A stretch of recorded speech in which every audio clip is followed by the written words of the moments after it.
You're tuned in to the Wifed Up Now What podcast. I'm Coriel, here to give y'all some marriage management advice specifically for millennial wives. Now, before I introduce my guest, let's just address the elephant in the room. I know that when you saw me pop up on the screen, the first thing you were thinking was, where's TK? Don't worry, TK is going to be here at the end of the episode, okay? So if you are here for our girl TK, stick around. She'll definitely be here for that wifey keeps it spicy, okay? Today's guests are two amazing wives who have some stories to share. Y'all know that we're all about learning the real behind these relationships because it is so easy to get caught up in the fantasy and this fairy tale idea of finding a husband and living happily ever after. And although you might be happy, the ever after part is probably not going to happen. And so today we're going to talk about the real inside of these relationships. And I have Precious and Angela in the building. Hey. Hi. So start by telling us how long you've been married. Well, I've been happily married for 10 and a half years. Come on, 10 and a half. Yes. Well, it's almost less than a half because our anniversary is in April. Okay. Yes. Okay, so 10 years. 11. Look, we're going to say 11. Rising okay. 11. Rising on the 11. Well, since we're going to raise up, I'll say 10 years because it'll be 10 years July 5th this year. So okay. I'll say 10. So we got some OGs in the building. OGs, we're going to start out. We're going to keep it light, okay? We're going to start out with a little this or that because this is going to be February episode, right? This month is all about love. So we're going to get into that. But I want to talk about like some old school R&B. I just want to see where y'all at, okay? Warm y'all up a little bit, okay? Let's go. So this or that, who do y'all prefer or who did y'all prefer, Mary J. or Mariah Carey? Mary J. Why did you make that face as if there was no other option? I mean, Mary J has the soul. She has the grit. You know, she's been through some things. I think that Mariah's been through some things more in the latter times. When she first came out, I felt but like... that's not what she was singing about. Yeah, it wasn't what she was singing about. And I mean, from a suburban girl, I just resonated with Mary J because I just was like, I ain't been through these things, but it's interesting, you know? So I think I was more mesmerized by Mary J. Okay. I think everyone can relate to Mary J because she's a little bit more around the way. Your homegirl, she's been through what you've been through and doesn't come across as, no, this can't happen to me. Right. I think Mariah does separate herself from, she's definitely not the around the way girl. Okay, I got it. Boys to Men or Drew Hill? Not two really deep sides. Well, you know what? For me, I'll say it depends on what mood I'm in because I enjoy both artists. They're both amazing artists, both amazing vocals. But if you, depending on what mood, that one's a tough one. Now, that one's a tough one. Flip a coin. I'm going to go with Drew Hill, though. See, Drew Hill is the basement parties, the sock hops. Drew Hill was us being fast, yeah. Yes, the sock hops, the dancing, all that. And then Boys to Men, I feel like I have to choose Boys to Men because, like, some of those songs will still bring me to tears today. They're more, like, iconic. Yes, and what band do every single person you relate to? Like, I love the deep voice. I love the high pitch. Like, Okay, so that was a good one. Okay, last but not least, Usher Confessions or Beyonce Lemonade? Beyonce. On the internet, it's Beyonce's internet. Beyonce. Is it? 100, or not two, okay. Is it Beyonce's internet, Angela? I'm going to defer and say, watch this. These are my confessions. Listen, I haven't been to the concert, so maybe. And see, that was a Tiny Desk one. I'm going to go ahead and say Usher. I am definitely in agreement with Usher. Yeah. I think that the album, now I put the album specifically because I think that it would have been hands down like Beyonce, but the Confessions album was so iconic. Priceless. Yeah, it's just like, oh, how can you compete with that? I don't want to revoke my card because I just never really was like. I'm not saying it's anything against it. You're not familiar with it? I'm familiar, but I wasn't like one of those people that was playing it on repeat. Okay. Like, I don't know what era of my life. Every minute of every song. I don't know what era of my life I was in then, but college, freshman year. Yeah. Look, I know what you was doing. Freshman year of college, no. Okay, it's a no for you. Okay, Beyonce Lemonade. Okay. So just a little fun to warm y'all up. Now we're going to get into some reactions. It's a lot of craziness going on these internet streets, right? But one of the perspectives that we don't often hear is the wife's perspective. We are always talking about relationships with single people, which is cool. But I believe there's just a wisdom that comes with being a wife. And so I would love to get y'all's opinion on just one little crazy clip on this internet. Okay. So the premise, there's a group of men and they all have a balloon. A woman comes up, she introduces herself, talks a little bit, and the men pop a balloon if they're not interested in her. See. And then once the balloon pops, they ask the man, why are you not interested? Like, what was it about her? So this particular young lady, whatever she presented was obviously tied into this emotional baggage that she was still holding on to. Even based on that little clip, you could see how defensive she got with, oh, you just into therapy, I'm good.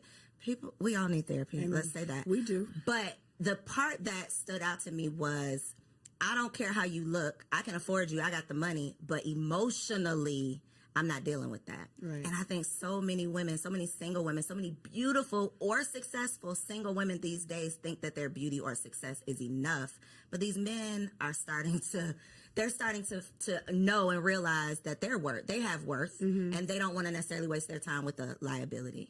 So the wives' take on that clip, what do y'all think? You know what's funny?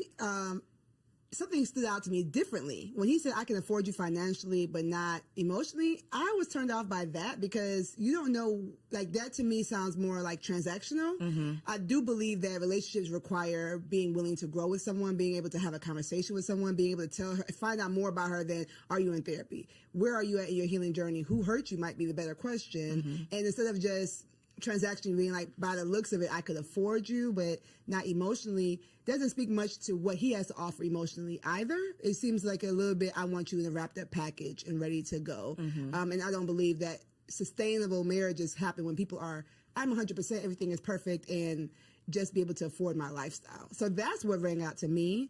But yeah, you're right. We do need to realize that beauty is fleeting, as the good word says, right? So you can't just go with what your hair, nails, and your body. You've got to offer more. For me, that was a little bit different because I just experienced watching two single friends of mine who I introduced dating. The man came back to me and said, I can't do her emotionally. Oh, wow. And I had a very deep conversation with him about what does that mean? So I think, and his answer was from a male perspective, and it was, I can love you, compliment you until I am blue in the face. If you don't believe that, and if you don't believe what I'm sharing with you, there's emotionally, I can't carry the relationship for the both of us. Right. So for me, that statement took me back to that conversation that I recently had. And I think that was a strong statement. That was a real statement because individuals, regardless if it's the man or the woman, if you're coming to a relationship broken, Right.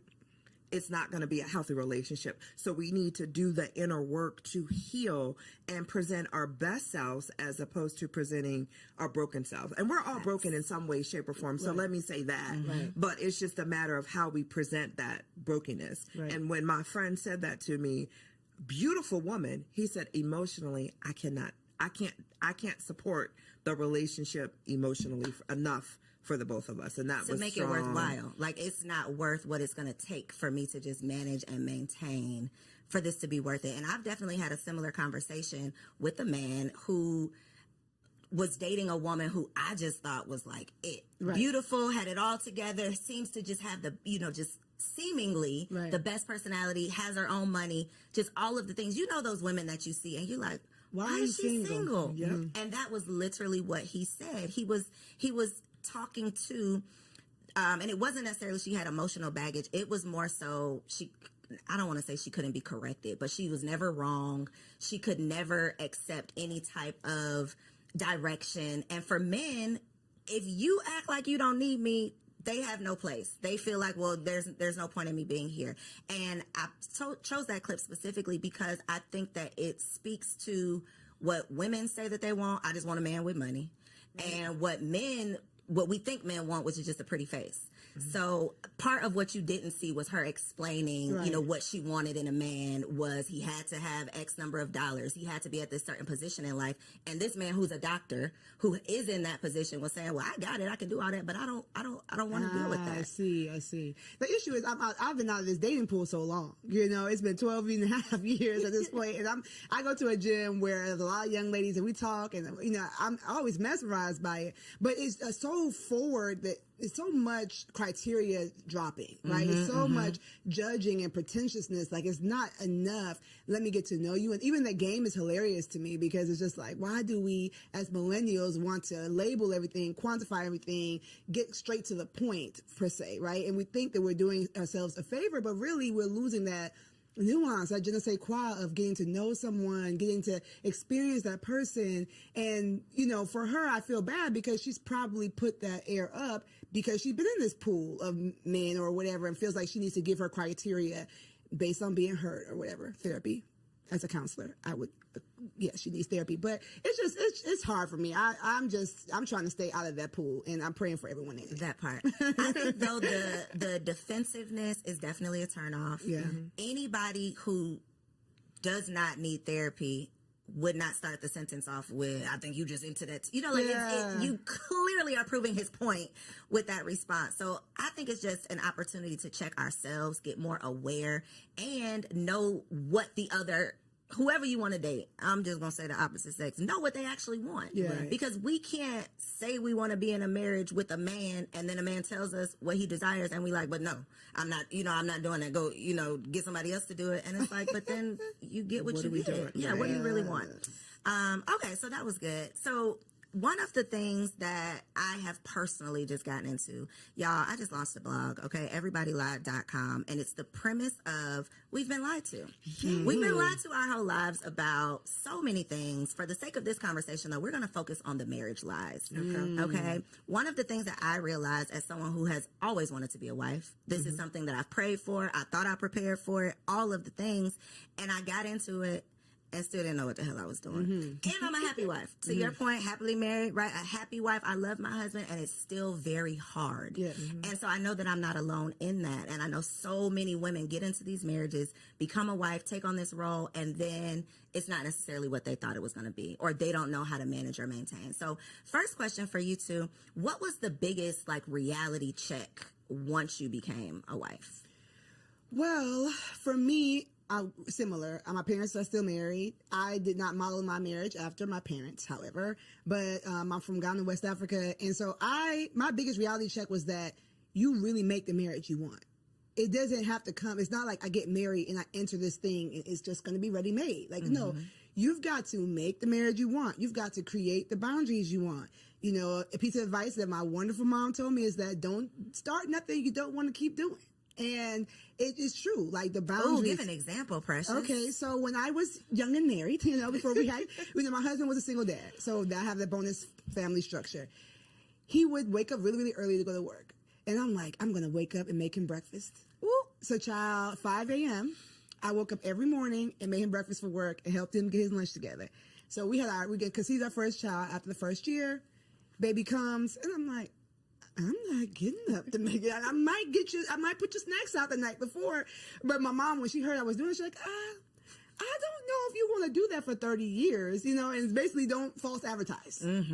So when we changed that system, I had to talk to him and say, I think I was ambitious. I think I was doing a little too much. I was doing too much. I still love you all the same. I'm going to show you love because his love language is acts of service. I'm going to show you love in other ways. Now that I think about that, I need to start going back to some of those things. But you make the marriage you want. And if you're open and do premarital counseling and do all the things about communicating, you have to communicate when that marriage that you built is not looking, the math isn't mathing. It's not looking the way you want. It's not just I walk into marriage and marriage happens to me. You've got That's to good. work. Not starting something that's not sustainable because baby. And And then I'm going to let you answer. But one thing a point that you made that I want the people to take away from this is that was his love language, and you had to have a conversation about why it was shifting, because his natural thought would have been, she don't love me no more. Like the baby came and she now don't care y'all about me. bumping heads, Right. and it was a simple, I'm tired now, I can't keep up with this. But if you don't communicate it, then it turns into, my wife don't want me no more. Exactly. And we know what that can turn into. A lot. So a lot of things that you don't want. So I love that you were able to recognize that and point that out. That's what she kind of took not two, but they're important because they translate from marriage to marriage. Communication is key, and learning your spouse's love language. Like, I didn't know anything about love languages prior to getting married. I love you, I love you, you love me. Okay, let's go together. Let's check that box and we go together. We boyfriend, girlfriend. However, when you're married and when you truly want to be able to communicate, when I sit down with my husband, I look at my husband. If I want to have an uncomfortable conversation, I always ask him, can I talk to my friend? I don't want to talk to my husband. I want to talk to my friend, because my husband is truly my best friend. And I talk to him. Sometimes I catch myself, and girl, he'll stop and he'll be like, I'm not your girlfriend. Like, stop it. So stop. I know I'm not, but I'm so comfortable. And we after, we've been married for 10, together for 12. I've been able to figure out how to communicate with him, not to him, but with him. We communicate amongst each other. And I think, in the beginning, because I was single for so long, he's like, why do you talk at me? And when he said that, I had to take a step back and really understand what he meant by that. So now it's like, hey, can I talk to my friend? So listen, I got the situation with my husband, and I'll explain whatever the situation is bothering me. How do you propose we fix it? And then he'll giggle, and he's like, so should I answer as your friend or your husband? So it's just finding relatable ways that's not going to make someone defensive, that's not going to make somebody automatically shut down and not listen, but finding creative ways to communicate. So I'm going to go back to, I love when we first started dating. Like, so let's talk how we talked when we were dating before we got married. And then I had to understand, what is your love language, and incorporate his love language into our communication to keep things easy. So again, it's just that communication and knowing how you want to be treated and how your spouse wants to be treated. And that is, and making your marriage your own to what Precious said. Like, no one has a blueprint, and you want your marriage. You want to enjoy your marriage. You want to be able to say, hey, I love it here. Yep. That should be it. I love it here. Yep. One thing that you said that I think is a big challenge, and it goes back to the clip with the you need therapy, the emotional immaturity, whatever, is I have to say it in a way that he doesn't get defensive.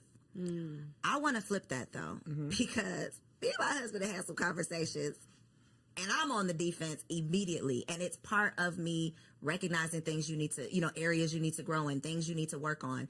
I am very non-confrontational, so I don't want to have those tough conversations. But baby, in this marriage, it is not what you want to do. It's what needs to be done. And so for a woman who's not willing to mature or grow or evolve or go to therapy or work on herself, marriage is not going to work. It is not going to last. she need to stay single. You have to stay single. I put up on Threads, if you can never be wrong, you should never get married. Like, if That's the point nobody of can marriage. check you, That's the point of marriage. What are you honestly. doing? Like, marriage is your mirror. Marriage is motherhood too, if we're going to get to that. But marriage and motherhood are your mirror. Okay, alliteration. You're going to see yourself in the way you never saw yourself while single. Like, if you see and it's yourself going to be uncomfortable. it's going to be so uncomfortable. If you see yourself in your own eyes all the time, then, I would say get some really deep relationships, even with the opposite sex, even with the only gender, before you get married. Get people in your life that are going to challenge you, that iron sharpens iron, right? They are going to challenge you and show you where you're fleeting. I know nowadays roommates aren't popular. Like I said, this is a new thing for me, but I am a proponent of maybe having a roommate. It depends on your age. Somebody that's just going to show you, like, you do this and it's weird. Like, stop doing that. And if the first person who has a hard conversation like that is your husband, then he's going to be the enemy. Yep. Then it's you and it's not me, because nobody else has ever told me this. Exactly. But you've never allowed anybody that close to you. And you need therapy before you get married. Okay, I know they say premarital counseling, but you need your own session so that you can work through your stuff before you bring that baggage into a marriage. How has your communication had to change within your marriage? because you said you've evolved into, I know how to approach the conversation now. What did the unevolved Angela look like with these conversations? The unevolved Angela looked like I was that female because I got married late in life. And when I say late, I was 44. Yeah, I was 44, right? I was already set in my ways. So as individuals, when you, and I was a single mom. So raising my son, for me, I was pretty much set in my ways. I knew how I wanted my day to look from start to finish, or how I would move throughout the day from start to finish. And having someone in your space and having to consider another human being, another individual, learning to listen before I speak, because he was like, you answered the question I didn't even ask you. Like, let me get the question out, because I was on the defense and wanted. He goes, listen. So for me, I had to listen to how he was saying. I made him feel like within the first year, he made a comment that said, hey, sometimes I feel uncomfortable talking to you because you're always on the defense, or I never get out what I want to say. Okay, note to self. So let me take a step back and let you fully. So now what I do is I'll sit and I'll listen. I'll wait. I'm like, are you finished? And it's not that I'm listening to respond. I'm truly listening to hear what he's saying, to have the best response, knowing at the end of the day, it's me and you. Like this isn't a competition. We're here to grow and evolve each other. So if you're telling me that I make you feel a certain way when you're talking to me, let me just listen first before I go to respond. And then that way you can feel comfortable with saying whatever it is that you want to say to me without me coming back at you. Well, you didn't do right. And it's not about me. It was his opportunity of telling me how I make him feel. So I don't respond back with, well, you do XYZ to me, or you do. It's about you. If this is your moment. So you need me to change these 3 things, I got you. No problem. Partner, I got you.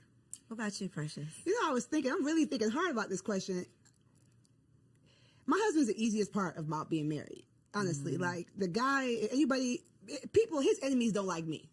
Right? They love him and don't like me. I'm like, wait, I didn't do nothing to you. Like, he just is the easiest part about being married. So our communication's always kind of been like, what's up? Very chill. I think the nonverbal communication is something that I've had to work on more. What's that look like? Your face talking for you? Face, maybe just like, my love language is physical touch, which is not a lot of women's love language. So if I'm irritated, I'm like, you don't really gotta touch me like that right now, right? But so working on that, and then also we talked about evolution, right? So Cole knows this. I lost 75 pounds before I got married, and I've gone through weight loss after having all of my kids and all that kind of stuff. Yes. So having 3 kids, having a weight loss journey, and now I help moms do the same thing, but I've had to learn my body. So my nonverbal communication has changed, right? The things that I like have changed. So I've had to communicate with him physically different, and he had to learn me more so differently as I have gotten older. Now I feel like I have the body I wanted when I was 20 something, you know what I'm saying, in my 30s. So our physical communication has changed and evolved, and he's thankfully saw me on my journey when we met. And so he likes me heavy. He likes me slim thick. And so it works, but we had to kind of figure out like, oh, okay, you can do that now. Okay. Like, okay. So our physical communication, has had to evolve. Okay. Reading between those lines. Exactly. I want to talk about those times you want to kill him though. Okay. Because 2 o'clock. Look, 3 o'clock now. I really love my husband down. And there are, love his dirty draws. But there are days when it's like, I'm going to kill this nigga. Yeah. Can I do this for the rest of eternity? Right. I have honestly had those thoughts. And I'm sure he has as well. I think it's just kind of what comes along with it. But that is not the expectation with the happily ever after that we're signing up for. Right. So in those moments when he is your best friend, he's the easiest part of marriage, but it ain't easy. What do you say to yourself in those moments? What is your outlet? How do you calm yourself down? What do you tell yourself to put yourself in check? Like, what do you do in those moments? Yeah, so I said my husband's the easiest part of marriage because his personality, like just who he is like, wow, I don't think my personality can match with anybody else on the planet, right? But marriage is more than just you and that person. Marriage is you and that person, their child, if you have a blended family, or their parents, the way they relate to their families. With however toxic their families are, that's something you need to evaluate before you get married. Like, all those things matter. And so, the days where I'm just like, I don't like how you handled that, or stick up for yourself, or go for more, or, you're so talented in this, I want you to, where you're like wanting to coach your own spouse and you have to let them be their own person. I have to really decide that, like, am I? Personal development and becoming a better you is always going to make a better we. And so I think that a lot of times, especially wives, we have that vision. We can see where we can go. And sometimes our husbands are like, I want to watch football. Like, or I don't need to do good. Yeah, I'm good. Like, we're good right here, or whatever. And even if you have a super ambitious husband, some of the things that we see vision for, they don't see it. And so I say to myself, I say to my clients, like, focus on you. Focus on go to the gym, get a hobby, cope with your friends. Some of the things that we are getting frustrated with our husbands are because our friends are supposed to hold that role, not our husband. And so I've had to learn. A word right there. Listen, like, sometimes you're just putting too much weight on that relationship and it cannot stand the weight.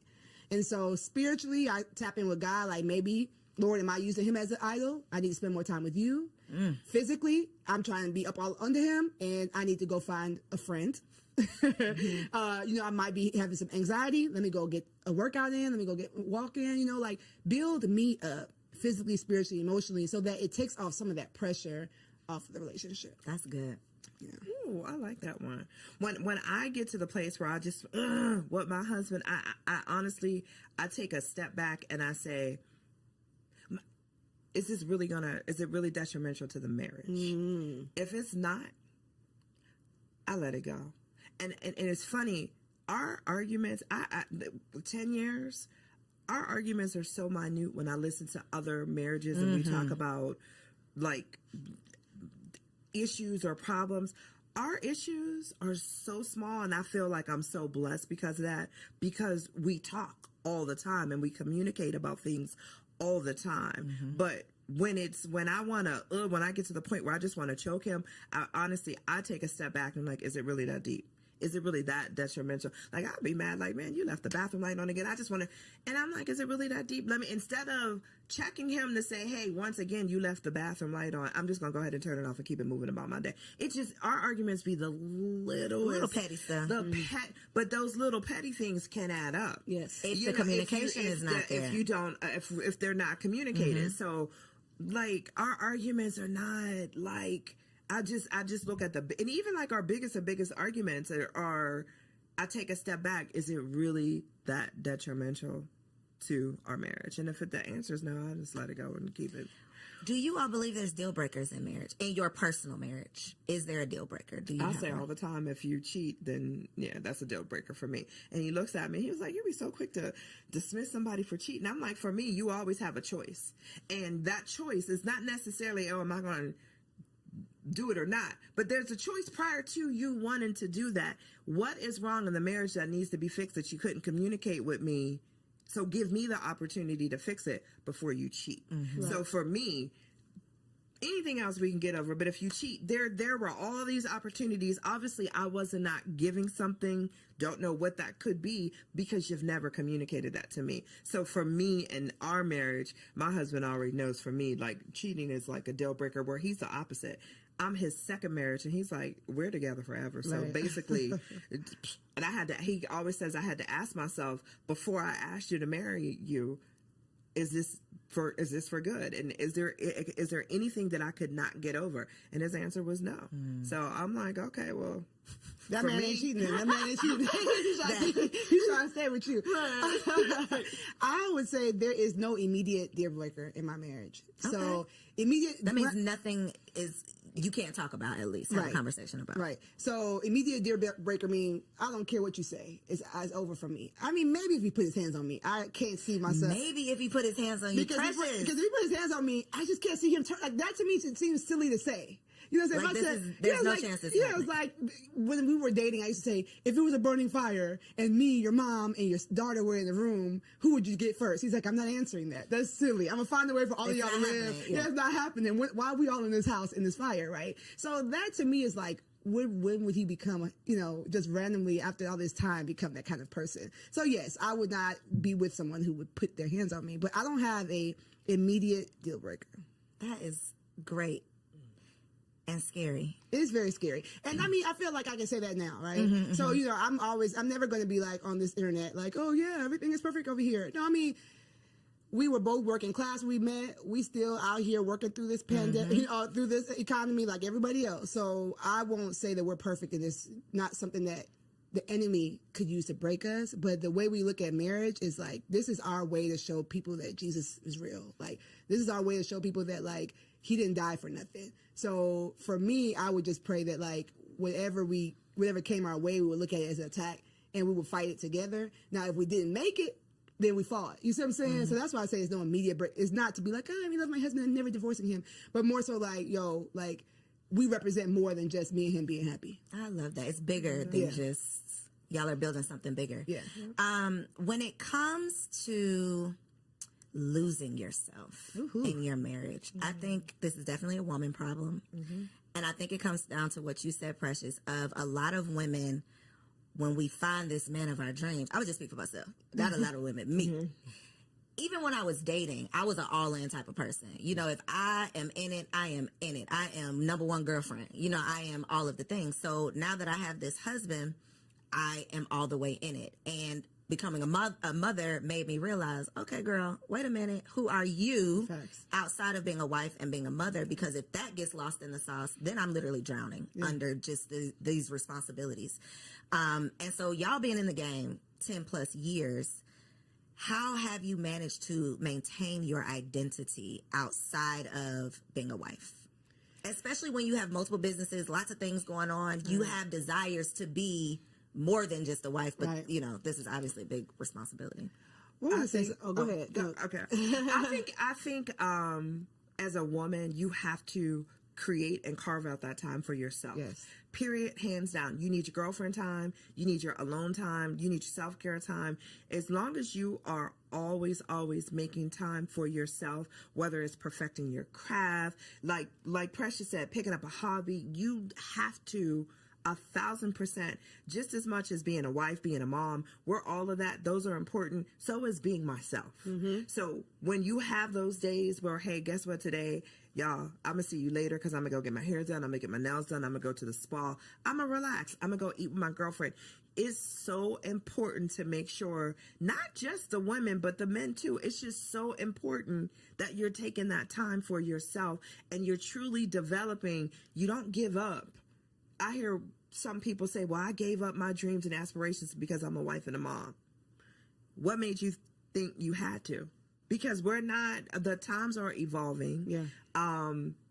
There's things as nannies, like so much that people did not have access and finances to when our parents were coming up, or who we had as role models or marriages, role models in terms of marriages to model after. We didn't see that. We saw the wife staying home and being the wife and mom, and that was it.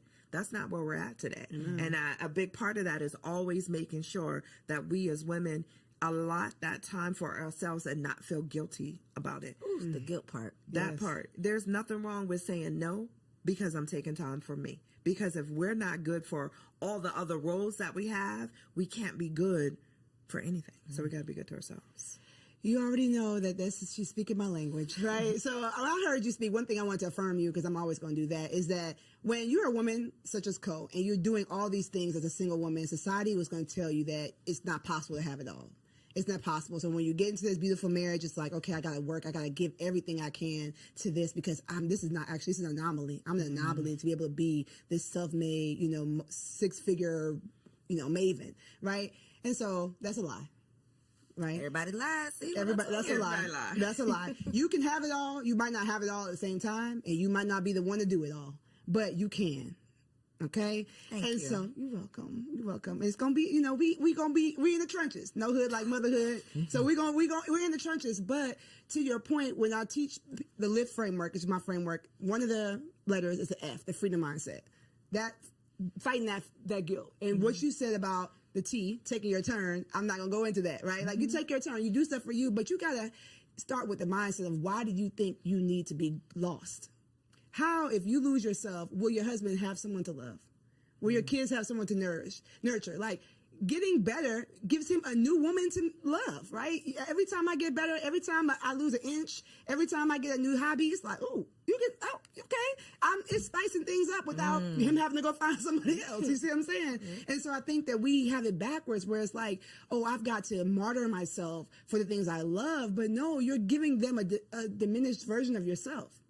And so even if mom guilt or wife guilt, because I feel like I have more wife guilt than mom guilt, them kids will be all right. Yeah, them kids will be all right. Yep. I feel like y'all have each other. I birthed all y'all so y'all can have each other, go on and play, right? But sometimes I'm like, oh, I'm at this thing, you know, I could spend more time with my husband, or I bring him something home to eat. Like, I have more wife guilt than mom guilt, but I have to remind myself that, like, the things that I'm doing to make myself better, make me happier, make me more understanding, make me more energetic. You know what I'm saying? Like, go to the gym, sis. Take the time for you, like, because you're going to be a better version of you when you get there. And so losing yourself is normal. It's more normal. That's a lie, too. It's more normal than you think. You might be beating yourself up and saying, why? I can't believe I let myself go. I can't believe it. A lot of people are doing it. But they're not talking about it. But they're not. Which is the point of these conversations. Because when I see the perfectly curated homes, the you know, all this not a figment of our imagination, because I'm seeing it right here on my timeline. It's social media. It's what we think is the norm, and it's like, no, that is not. First of all, that's not even real, probably. But we are comparing our real lives to this fantasy or fraudulent 18 seconds, 30 seconds. clip that we see.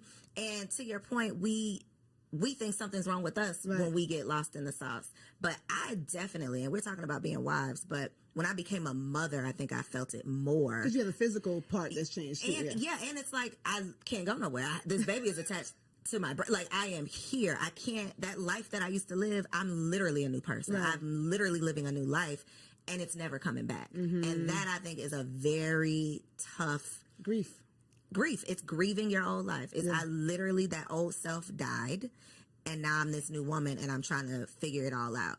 And so conversations like this are so important, so that we can normalize the struggle. Like, this, it's not happily ever after. It can be happy, but ever after to me means forever and ever and ever. You're just gonna be happy, and that's not the case. Exactly. I think to Precious's point, she made a statement earlier in regards to when you become a new mom, your friend circle is going to change. Yeah. You want to surround yourself around individuals who are walking the same path you are. You're a new mom, and I'm not saying you're a new mom today, but as a new mom, you're not hanging with the girls that always want to go to the club, because that's not you anymore. So as you develop as a woman, and as we evolve as women, our circles change. Our circle of influence change.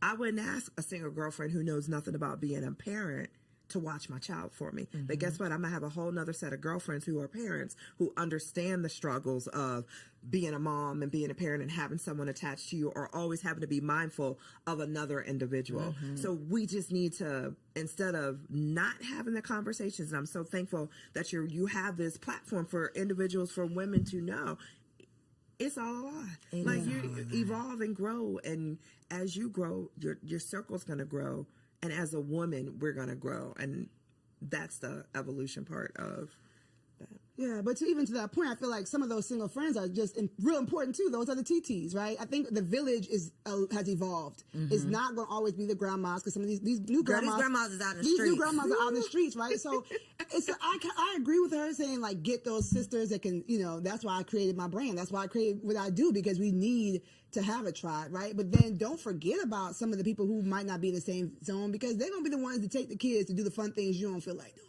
So what about friends for your marriage? Because that is another, like, revelation. I done had so many revelations. That is one of them, of like, it takes a village to raise a kid, but I think it takes a village to have a healthy, happy marriage as well. True. Absolutely. Especially in terms of not necessarily like leaving your single friends in the dust, but I do believe there is a value and a benefit to having other married couple friends. Absolutely. Because when you come across some of this craziness, I gotta have somebody who I can relate to. True. So what has been the value, or have y'all seen any value or benefit of having those like marriage friends, or do you? Absolutely. We always joke, if I like the wife and he likes the husband, we go together. Like, that's it. Like, once you find that, that is gold. And then, unfortunately, we've had some times where he loves the husband. Like, I'm like, sorry, y'all got to break up. Y'all got to break up because I'm not coming. I'm not coming. I can't do it. Thankfully, I'm an extrovert, so I'll bear with them once a quarter. But it ain't finna be no Once in a regular. while, Yeah, it's not gonna be. So yes, I find it very important. We're members of church. We were in ministry for a long time, so a lot of that was ready made for us. So you had a built-in. We had a built-in community now when we changed churches, and it was like hard. We were like in the first place, like, well, you got to make new friends at this age. But yes, I do find it very important, you know, especially for husbands. I know that we're talking to wives, but like, I think that women talk about their marriage more than men talk about their marriages. For sure. And so I know that I can say my husband's so amazing because he can see like what his married friends are talking about. Like they kind of can see like, he's like, dang, Precious is boisterous, but she ain't like that. You know, Girl, they be making me look good. I'm like, as long as thank you, girl. you keep cutting up. Yeah, keep cutting up on there. Right. So I think it's very important, and for women too. Like you just see something that like, oh, I'm glad. My man, yeah, ain't got to deal with that. Yeah, like we got to, we all right. You know what I'm saying? Like we might not be in a mansion, but I mean, he be at home. I think it's important. I think 1,000% important. I have an equal balance of both single friends and married friends, but for us, we enjoy hanging out with our married friends more because it's just more conversation that I relate to, and it's just, and for both of us, and it's just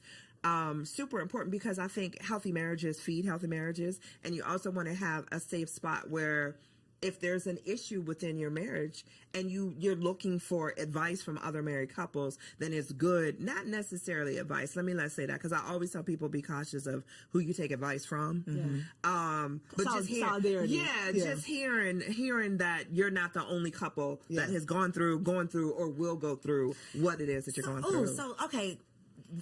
You like put a pin on my in notes. that. Because I subscribe, and I think a lot of us subscribe to keep people out your business, right? Disagree.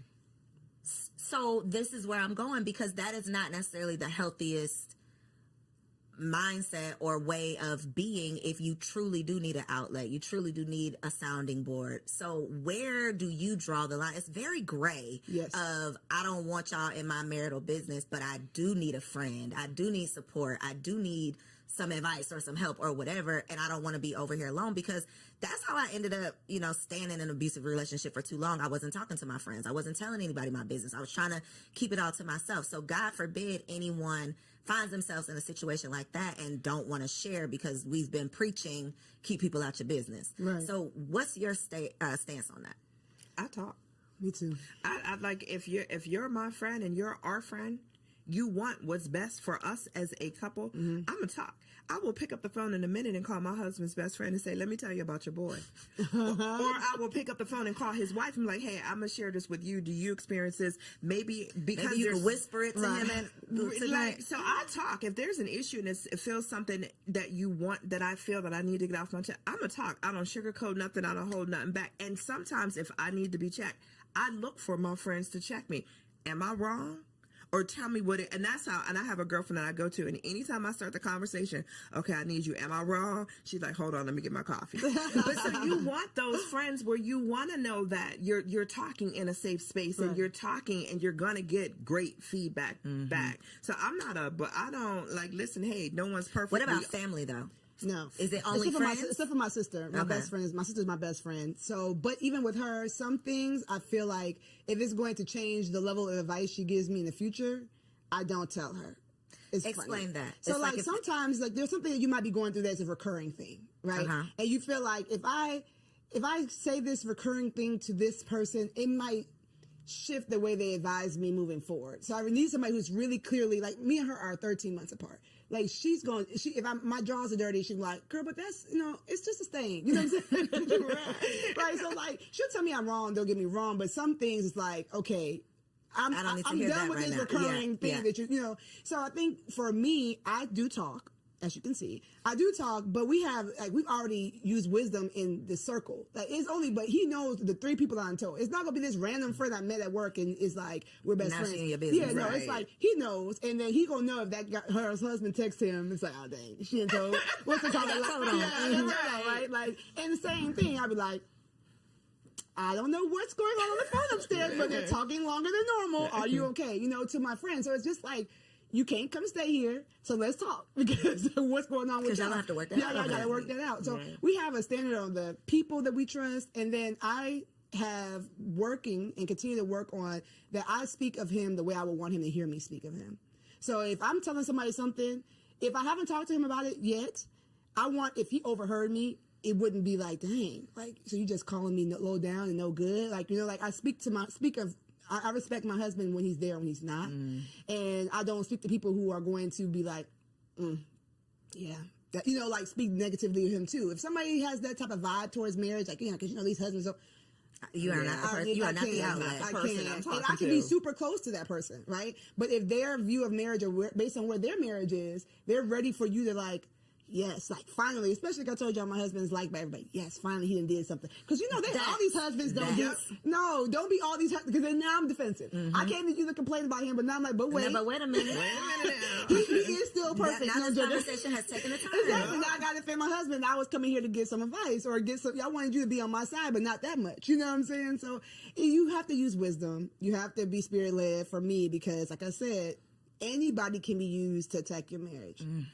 And so if you want to work it out, that's where I think the whole don't talk to people is. If you know you want to work it out, or you know that there's something that might be somebody else might consider a deal breaker, go to the right person that's not going to come and be used to draw a wedge between you and your husband. I don't think it's family though. To your question in regards to family, and I say that because I'm very careful on what I let my family know about the marriage, because I would not ever want someone to look at my husband differently because I gave you too much on a day that I was super emotional and I said, and you know, I would. So with the family, I'm very cautious on what I choose to tell or what I don't choose to tell. Friends are different. Family, because 9 times out of 10, my husband already told me we're not getting divorced. So I don't want to go So what's paint the this point? image of, because I'm mad at you today, now I'm gonna have my family mad at you because my Forever. family ride or die. They're going. So I'm careful when it comes to family on what I tell and what I don't share. Friends choose you. Family doesn't. Yep. So if you're talking to a friend, this person has chose to be his friend, chose to be your friend. They like him for who he is, right? Your family is putting up with him might not because even like your right, ass. right, exactly, right. And thankfully, my family loves Ant, but it's like they didn't choose him. They don't even know him as well as my friends know him. So I think it's just about, you know, not casting your pearls in space that's not safe. You know what I'm saying? Picking the person that you know loves him and might be like, not Precious. You know, sometimes he does it. You know, like giving him the Some benefit of the helpful, yeah. helpful advice. Yeah. Okay, so for our last segment, it's called Wifey for Lifey because the goal is to be wifey for lifey. This is all about marriage management, how we can maintain and sustain a healthy, happy, most of the time, marriage. Here we go. So one piece of advice in your 10 plus years in your relationship, what would be a piece of advice that you would offer to a woman in her first year of marriage? And you can look right there at that camera and tell the people. Hey, girl. My advice is that you're God's daughter first. He created you. He gave you your name. He gave you your parents. He gave you your body. He gave you so many gifts. So do not forget her, right? Continue to cultivate what you love. Continue to cultivate the friendships you love. Be willing to change and grow and evolve. And as you do that, communicate that. Communicate those changes. Do the self-work. Don't just set it and forget it, right? So continue to grow, continue to love on you. The word says that you love the Lord your God with all your heart and love your neighbor as yourself. But if you don't love yourself, if you neglected yourself, that love you're giving other people is not going to be the level of love that they deserve. So just don't forget you. You know what I'm saying? If you ever need a hand in the process, my name is Precious. I got you. But just don't forget you, and you're loved. Thank you, Precious. What you got, Angela? For me, it's communication. I'm going to stand on it. I'm going to stand 10 toes down. Figure out the best way to communicate with your spouse. However, whether it's verbal, nonverbal, listening, communication is not just talking, it's also about listening. So if you, in your first year of marriage, if you and your spouse can truly, truly, truly connect on how to communicate with each other, you're going to go a long way. That has been a common conversation here. We always talk about finances being the number one cause of divorce, but I would believe it's the lack of communication about finances that is the number one cause, and the resentment that comes from not communicating. Yep. So, such a good conversation. I learned something every single time I have the opportunity to host these shows. So, thank y'all for offering your wives' wisdom. Precious, I know you got a lot of stuff for the people. Angela, I know you got a whole lot going on. So, look in the camera, tell them where they can find you and how they can connect with you online. Yay. So I'm Precious K. Williams on all platforms. I'm a mommy wellness coach and an international wellness speaker. So I talk about wellness, women's wellness, and lifting yourself up, right? With the power of the Lord, lightening your load, igniting your spark, embracing a freedom mindset so you can take your turn. I run an 8-week program for moms doing just that. So if you need me, go to PreciousKWilliams.com. I have a free quiz on there, so you can find out how well you actually doing and not just being like, I'm doing all right. I'm doing okay, girl. No, let's figure out how you actually doing so we can get you the help you need so you can be your best self and live happily, mostly ever after. And I'm Angela McCoy. You can find me. Well, I'm the president and CEO of Full Circle Consulting Group. We do public relations, we do marketing, we do artist management and events. So if you ever need a fantastic event, we got you. Yeah, you're an artist, you need management, we got you. Public relations, we got you. And if your company needs help with marketing, we got you covered there. You can find us at fullcircleconsultinggroup.com and Full Circle Consulting Group on IG. Two bossed up baddies that are still out here living healthy, happy wife life. Okay. So I hope y'all enjoyed the first part of today's episode. We are about to get into Wifey Keeps It Spicy. TK is the next face that you'll see. Catch you on the next episode. Hello, beautiful ladies. Welcome back to another Wifey Keep It Spicy segment with your girl, Takesha. I'm super excited to be back. Yes, with another banger, of course. This is the month of love, February. That's why I got on my red, keeping it sexy. But Valentine's Day is right around the corner as well. And so, of course, I had to give y'all some gems, some jewels, some tips, the tea on how to keep it spicy. Listen, this week is for the big girls. Okay. What do I mean? Because I'm about to challenge y'all to something all month long. Okay. I'm not just about to drop some gems for y'all to be able to enjoy one day. No, baby, we are about to have thriving sex lives and intimacy with our spouses forever. Okay. So we're going to lay down some foundational work, right? I want to challenge y'all as your sister, as your auntie, as your friend. Okay. Am I auntie? But as your friend, I want to challenge you to two things. Okay. I need you to ask yourself if you are ready for the challenge.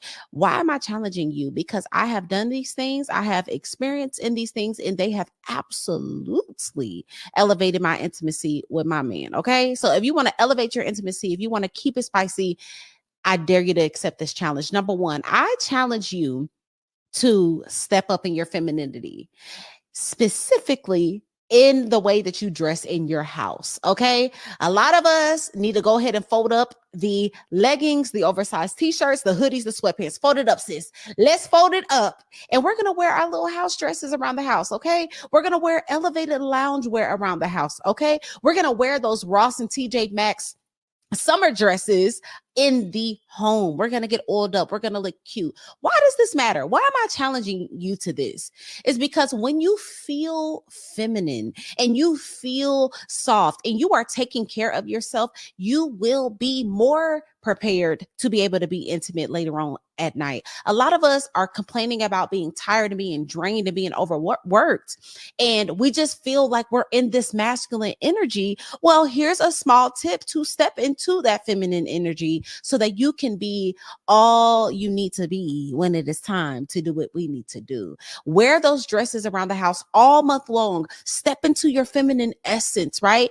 I just want to put this caveat out there though. Be prepared for your man to want it all the time, and be prepared for you to want it. Okay. Because when you walk past that mirror and you see your silhouette and you see how good you look, you see how you jiggling and wiggling and smooth in that dress, you are going to feel confident. It's going to boost your self-esteem, and it helps you thrive in your femininity, which is absolutely attached to your intimacy. The second part of this challenge, and this is for the big girls. Are y'all ready? I want to give every single last one of y'all some homework. We are going to set our man down. We are going to set our husbands down. And this is exactly what we are going to ask. We're going to ask how we can be a better wife. We are going to ask for them to share with us all the areas that we could work on. We are going to ask for every aspect of our lives. How am I as a mother? How am I intimately? What is the things that you want from me? Talk to me, Big Daddy, right? And I know a lot of y'all like, girl, he the one that need to be elevating. He's the one that needs to be asking me these questions. But I just want to challenge y'all to take the lead. I want to challenge y'all to become more self-aware so that not only are you stepping into your femininity, you're looking more feminine, you are aware of the places that you need to grow in. You are aware in the areas that you need to stretch in. And therefore, overall, just allowing a space for a phenomenal place of intimacy to thrive. A lot of us think we're doing excellent and we just might not be. And that is okay. It is better to have your feelings hurt a little bit and become fully self-aware than to operate in full delusion and just be suffering. We don't want that. We're not building up a culture of women who think it's all about them. So this month we are challenging ourselves to be big girls. We're challenging ourselves not only to know how to be fire in the bedroom, throw it back, do all these tricks, but we're going to be phenomenal women. And so this is what's going to set up for the long-lasting, mind-blowing sex that we all want. So that is my advice. That's my tips for this month. I want y'all to comment down below, not this month, but this week. I want y'all to comment down below if you are accepting the challenge. Will you wear dresses all month long? Will you kind of get a little sexy and elevate that loungewear? And are you going to set your man down to really find out what's tea? Let me know in the comments.